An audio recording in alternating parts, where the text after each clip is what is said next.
जय हिंद। Welcome back to your channel R S J education 91। दोस्तों, आपका स्वागत है।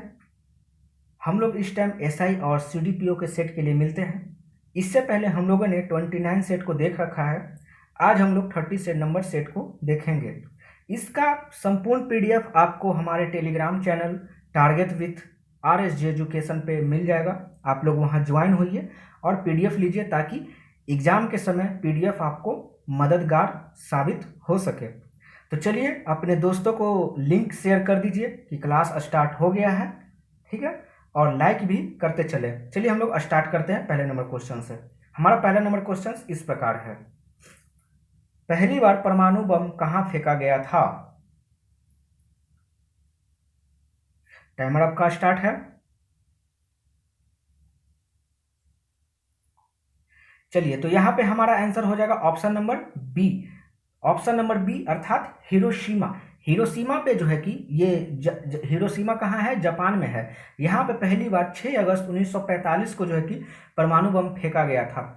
इस परमाणु बम का नाम क्या था? तो लिटिल बॉय था। और ये लिटिल बॉय किसके संदर्भ में रखा गया था? तो फ्रैंकलिन डोलानो रूजवेल्ट, उनके नाम पे जो है कि लिटिल बॉय रखा गया था। और उसके 3 दिन बाद जो है कि 9 अगस्त 1945 को नागासाकी पे जो है कि बम गिराया गया था। ठीक है, कहाँ गिराया गया था? नागासाकी पे। अच्छा, यहाँ टाइपिंग एरर हो गया है, यहाँ दोनों जगह हिरोशिमा लिखा गया, आप लोग नागासाकी यहाँ कर लीजिएगा। ठीक है, नागासाकी पे गिराया गया था। और इस बम का नाम जो क्या था?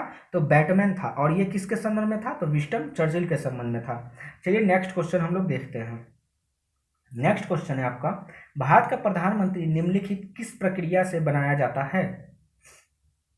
तो क्या किया जाता है? इलेक्शन किया जाता है, या अपॉइंटमेंट किया जाता है, नॉमिनेशन होता है, या फिर सिलेक्शन होता है? तो आपका टाइमर हो गया यहाँ पे खत्म। यहाँ पे हमारा आंसर जाएगा ऑप्शन नंबर बी। अब कुछ लोग ये समझ रहे होंगे कि मैं गलत बता रहा हूँ। दोस्तों ठहरो, मैं गलत नहीं बता रहा हूँ, मैं सही बता रहा हूँ। ठीक है, यहाँ पे अपॉइंटमेंट होता है। क्या होता है? नियुक्ति होता है प्रधानमंत्री का। और कौन करते हैं नियुक्ति? तो हमारे राष्ट्रपति करते हैं। अब आपसे क्वेश्चन ये पूछेगा कि ये जो है कि नियुक्ति किस आर्टिकल के तहत होता है? तो आपको याद रखना है 75 ए। 75 ए के तहत जो है कि राष्ट्रपति प्रधानमंत्री की नियुक्ति करते हैं। और हम लोग समझते हैं कि इलेक्शन होता है। दोस्तों, इलेक्शन लोकसभा का होता है, लोकसभा का इलेक्शन होता है, ना कि प्रधानमंत्री का इलेक्शन होता है। ये आपको जानकारी होनी चाहिए। आप में से बहुत लोग सोचते होंगे कि सीधे प्रधानमंत्री का इलेक्शन होता है। इलेक्शन उनका अपॉइंटमेंट होता है, उनको नियुक्त किया जाता है। नियुक्त कब होता है? जब लोकसभा में कोई बहुमत जीत जाती है, उसी बहुमत में से कोई उसी बहुमत में के सदस्यों में से कोई एक जो है कि प्रतिभागी होते हैं, जिनका रिकॉर्ड सब अच्छा होता है, तो उसी में से एक को चुन लिया जाता है कि ये हमारे जो है कि प्रधानमंत्री होंगे। तो उनको जो है कि फिर राष्ट्रपति क्या करते हैं कि शपथ दिला देते हैं, अर्थात उनको नियुक्त कर देते हैं। तो ये प्रक्रिया होती है प्रधानमंत्री की। ठीक है, आई होप कि आपको समझ में आया है। समझ में आता है तो चलिए क्या करना चाहिए? लाइक करते रहना चाहिए। Next question. नेक्स्ट है, वह कौन सा मुगल शासक था जिसके समय नादिर शाह का आक्रमण हुआ था? तो यहाँ आपका टाइमर हो गया स्टार्ट। चलिए, यहाँ पे आपका टाइमर हो रहा है खत्म। यहाँ ऑप्शन जाएगा option number D, Mohammad Shah. Mohammad Shah के शासनकाल में जो है कि नादिर शाह का आक्रमण हुआ था। अब प्रश्न ये है कि मोहम्मद शाह के शासनकाल में नादिर शाह का आक्रमण कब हुआ था? तो आपको डेट नहीं भी याद रख सकते हैं, लेकिन मैं फिर भी बता दे रहा हूँ। 24 फरवरी 1739 को। ये कहाँ का शासक था? तो फारस का शासक था। नादिर शाह को जो है कि क्या बोलते हैं? तो ईरान का नेपोलियन भी कहा जाता है नादिर शाह को। और नादिर शाह जब आक्रमण किए थे, तो मोहम्मद शाह से जब इनका लड़ाई हुआ था, तो इनके बीच जो है कि एक सुलह करवाया गया। ठीक है, सुलह करवाया गया। और सुलह में बताया गया कि मोहम्मद शाह को 50 लाख जो है कि पाउंड देना पड़ेगा नादिर शाह को। तो नादिर शाह इस बात के लिए राजी हो गया और वो युद्ध समाप्त हो गया। लेकिन फिर भी जो है कि नादिर शाह यहाँ से बहुत सारे गहने जवाहरात, हीरे चांदी मोती, यहाँ का कोहिनूर हीरा, तख्ते ताउत, ये सब सारे वगैरह लेकर वो ईरान चला गया था।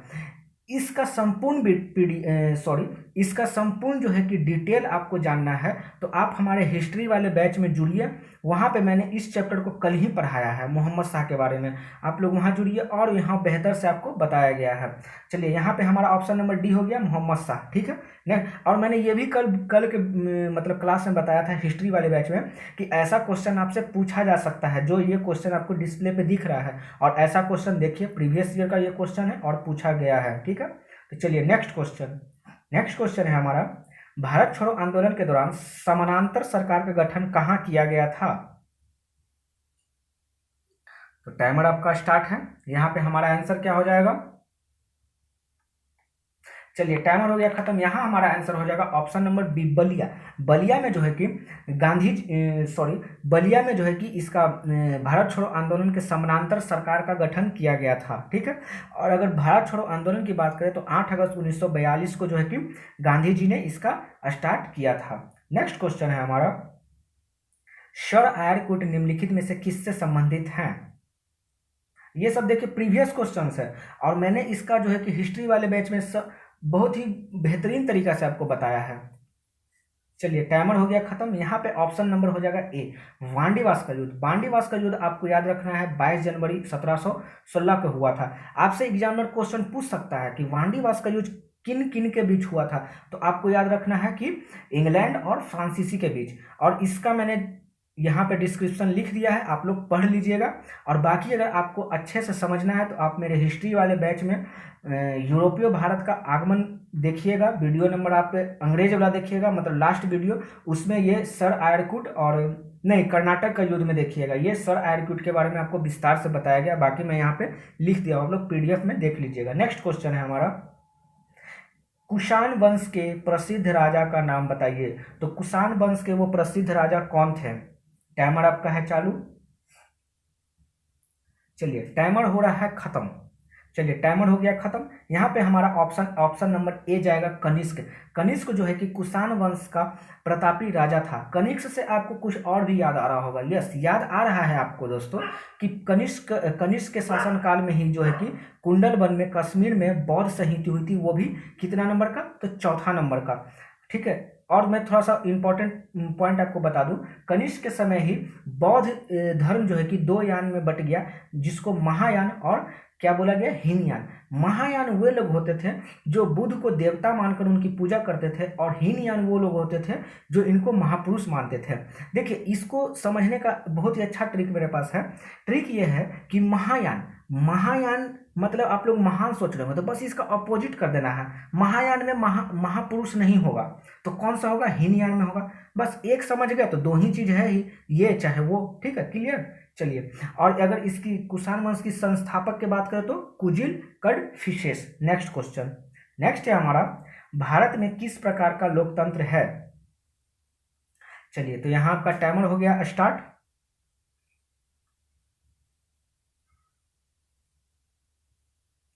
चलिए, यहाँ पे ऑप्शन नंबर सी हो जाएगा, अप्रत्यक्ष। भारत में जो है कि अप्रत्यक्ष लोकतंत्र है। अप्रत्यक्ष लोकतंत्र कहने का मतलब होता है कि जहाँ जो है कि जनता अपने प्रतिनिधि को चुनती है। ठीक है, चुनती है, अपना रिप्रेजेंटेटिव बनाती है कि भैया आप मेरे तरफ से जो है कि अच्छे अच्छे कानून बनाइए, अच्छे अच्छे लॉ लाइए। ठीक है, ये सब सारा जनता चुनती है। और एक होता है प्रत्यक्ष। तो प्रत्यक्ष वो होता है कि जहाँ जहाँ के जो है कि किसी प्रकार का अगर बिल पास करना है या फिर क्या बोलते हैं कि बजट लाना है, तो वो सब चीज़ जो है कि प्रत्यक्ष में जनता से पूछ कर किया जाता है। लेकिन अप्रत्यक्ष लोकतंत्र में क्या होता है कि जनता अपना रिप्रेजेंटेटिव चुन लेती है। ठीक है, कि यही मेरे एमएलए हैं, यही पार्लियामेंट में जाके कानून बनाएंगे, बजट पास करेंगे, फलना ढेकाना जो भी होता है, अपना रिप्रेजेंटेटिव चुन लेती है और जनता बिल्कुल मुफ्त हो जाती है। ठीक है, अब भैया हम अपना चुन लिए हैं, अब कहानी खत्म। लेकिन और प्रत्यक्ष में ऐसा नहीं होता है। प्रत्यक्ष का आपको एक एग्जांपल याद रखना है, स्विट्जरलैंड। स्विट्जरलैंड में जो है कि अभी वर्तमान में प्रत्यक्ष लोकतंत्र देखा जाता है। नेक्स्ट क्वेश्चन, नेक्स्ट है हमारा, राष्ट्रपति के चुनाव से संबंधित विवादों का निर्णय कौन करता है? टाइमर आपका है स्टार्ट।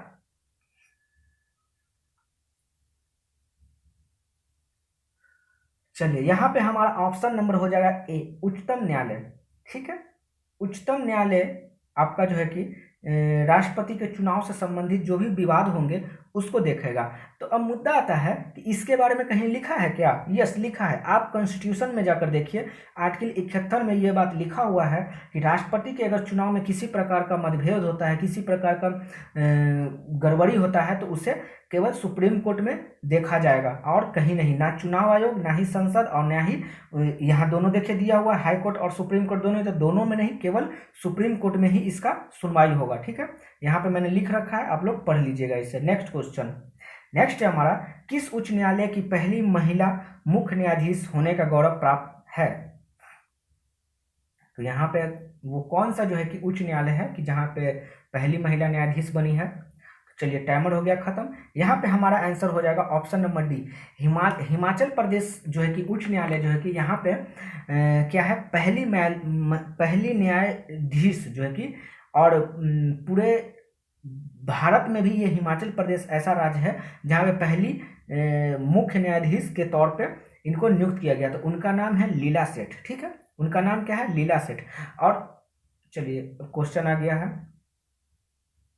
चलिए, टाइमर स्टार्ट हो, उसके बाद मैं थोड़ा सा उसमें भी और कुछ बता दूंगा आपको।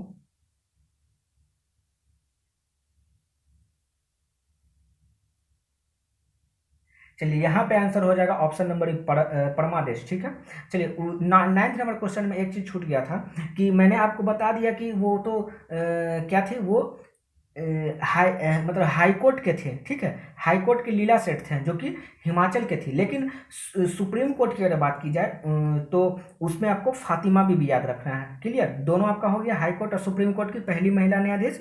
तो हाई कोर्ट की होगी आपका लीला सेठ, और आपका सुप्रीम कोर्ट की बात करें जाए तो आपको फातिमा भी याद रखना है। चलिए, ये इस क्वेश्चन में जो है कि परमादेश। ठीक है, क्वेश्चन क्या कह रहा है, निम्नलिखित में से कौन सा रिट ऐसा है जो केवल सरकारी पदाधिकारियों के विरुद्ध लागू किया जा सकता है?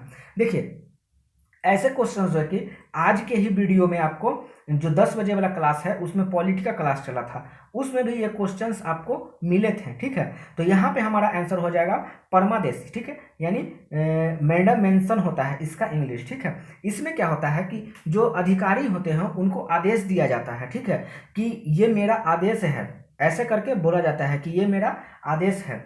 ठीक है, और ये बोलता कौन है? तो हाई कोर्ट के या फिर सुप्रीम कोर्ट के जज बोलते हैं किसी सरकारी अधिकारी को कि हम आदेश देते हैं कि जो भी बात हो।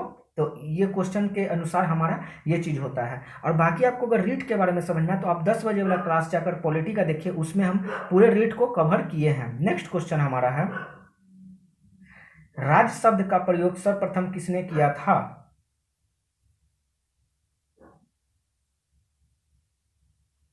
तो यहां हमारा ऑप्शन आ जाएगा option number D. Option number D, Machiavelli. Machiavelli जो है ये इटली के जो है कि राजनीतिज्ञ हैं। ठीक है, नाटककार हैं और संगीतकार हैं। ये मैकियावेली निकोलो मैकियावेली के नाम से जाने जाते हैं। इन्होंने ही राज शब्द का प्रयोग सबसे पहले किया था। नेक्स्ट क्वेश्चन, नेक्स्ट है हमारा, एशिया के सबसे बड़े मरुस्थल का नाम बताइए। एशिया का सबसे बड़ा मरुस्थल कौन सा है ये आपको बताना है। चलिए, यहाँ पे आपका टाइमर हो रहा है खत्म, और खत्म हो गया। यहाँ हमारा ऑप्शन नंबर बी जाएगा, गोभी। गोभी रेगिस्तान जो है कि एशिया का सबसे बड़ा रेगिस्तान है। अगर इसकी मैं बात करूँ कि इसकी कहाँ पाया जाता है तो ये चीन और मंगोलिया में पाया जाता है। नेक्स्ट क्वेश्चन हमारा है, केप ऑफ गुड होप के रास्ते भारत आने वाला व्यक्ति कौन था? बहुत ही आसान क्वेश्चन, और हर एक एग्जाम में ऐसे क्वेश्चन पूछे जाते हैं, ना जाने कितने एग्जाम में ऐसे क्वेश्चंस आते हैं। यहाँ पे हमारा ऑप्शन नंबर सी हो जाएगा, वास्को डिगामा।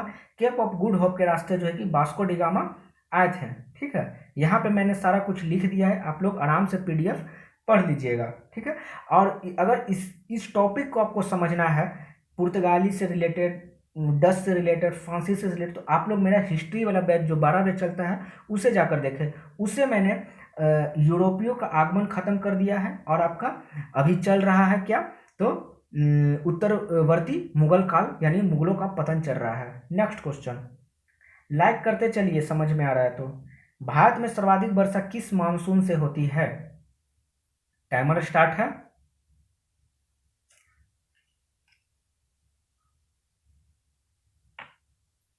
चलिए यहाँ पे हमारा टाइमर होता है खत्म। यहाँ पे ऑप्शन नंबर ए जाएगा, दक्षिण पश्चिम मानसून से। दक्षिण पश्चिम मानसून से जो है कि भारत में सर्वाधिक वर्षा होती है। ठीक है, यहाँ पे मैंने लिख दिया है, आप लोग इसे पढ़ लीजिएगा। नेक्स्ट क्वेश्चन, भारतीय मरुस्थल की एक महत्वपूर्ण नदी कौन सी है? टाइमर आपका स्टार्ट है।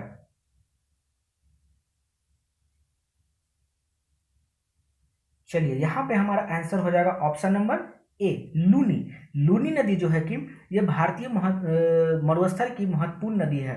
लूनी नदी की अगर बात करें जाए तो ये अरावली पर्वत से के निकट से अजमेर के तरफ से जो है निकलती है, और ये गुजरात के कच्छ में जाके अपना जो है कि जल विलुप्त कर लेती है, मतलब गुजरात के कच्छ में जाके ये विलुप्त हो जाती है। वही नर्मदा की बात करें तो नर्मदा सतपुड़ा और विंध्य पर्वत श्रेणियों के भ्रंश घाटी से निकलती हुई अरब सागर में अपने जल को प्रभावित करती है। एग्जामिनर आपसे क्वेश्चन पूछता है कि अरब सागर में गिरने वाली वो दो नदियां कौन है जो एक्सच्यूरी का निर्माण करती है, डेल्टा का नहीं, एक्सच्यूरी का निर्माण करती है। तो आपको तापी और नर्मदा याद रखना है। कृष्णा नदी की बात की जाए तो ये पश्चिमी घाट की एक पर्वत है, सॉरी ये नदी है, और ये महाबलेश्वर से निकलती है और अपना बंगाल की खाड़ी में गिर जाती है। और ब्यास नदी आपको पता है ये सतलज की सहायक नदी है, जो कि पंच नदी के नाम से जाना जाता है। पंच नदी में कौन सा हो गया? सिंधु, झेलम, चिनाब, रावी, सतलज। तो सतलज का ये सहायक नदी है आपका ब्यास। नेक्स्ट क्वेश्चन है हमारा, सुपरसोनिक जेट द्वारा उत्सर्जित गैस जो कि परत को नष्ट कर देती है, तो किसके परत को नष्ट कर देती है आपको बताना है। बहुत ही आसान क्वेश्चन।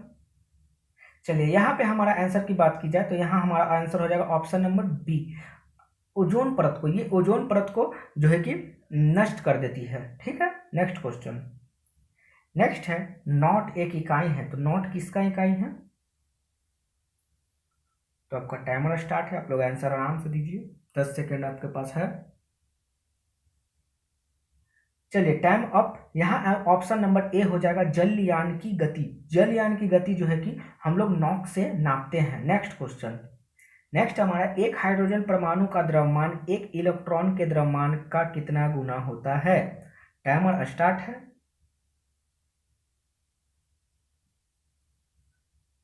Time up. टाइम हो गया खत्म। Option number C 1837। Next question. Next है हमारा, बांग्ला किस राज्य का लोक नृत्य है? टाइम है स्टार्ट। चलिए टाइम हो रहा है अब, चलिए खत्म। ये बांग्ला जो है कि मेघालय का लोक नृत्य है। किसका? मेघालय का। आप लोग पश्चिम बंगाल में ऑप्शन मारे होंगे, लेकिन पश्चिम बंगाल आपका गलत है, मेघालय होगा। बाकी महाराष्ट्र, पश्चिम बंगाल और गोवा के बारे में मैंने यहाँ लिख रखा है, आप लोग देख लीजिएगा। नेक्स्ट क्वेश्चन और हमारा आज का लास्ट क्वेश्चन, अल्जाइमर रोग के कारण मानव शरीर का कौन सा अंग प्रभावित होता है? तो यहाँ हमारा आंसर क्या जाएगा? आपका टाइमर हो रहा है खत्म। टाइम हो गया अब। ऑप्शन नंबर जाएगा सी, मस्तिष्क। अल्जाइमर रोग जो है कि एक मस्तिष्क का रोग है। इसमें क्या होता है कि ये हमारे सेरिब्रम पे अटैक करता है। मैंने आपको पिछले 10 बजे वाले क्लास में, कल मेरा बायोलॉजी का क्लास चला था, उसमें मैंने आपको बताया था सेरिब्रम। सेरिब्रम क्या है? हमारे मस्तिष्क का जो है कि सबसे बड़ा भाग है, और सेरिबेलम दूसरा सबसे बड़ा भाग है। तो ये जो अल्जाइमर रोग सेरिब्रम पे अटैक करता है, इसमें जो है कि हमारी बुद्धि, सोचने समझने की शक्ति, ये सब सारी चीज़ों को क्षतिग्रस्त करता है। तो चलिए, आपको ये सेशन अच्छा लगा है तो आप लोग जरूर लाइक करते चलें, ठीक है, और अपने दोस्तों को भी शेयर करते चले। यहाँ तक हम लोगों ने आज समझा। अब मिलेंगे हम लोग नेक्स्ट क्लास में, तब तक के लिए आप लोग अपना ख्याल रखिए, ठीक है। चलिए, धन्यवाद, जय हिंद।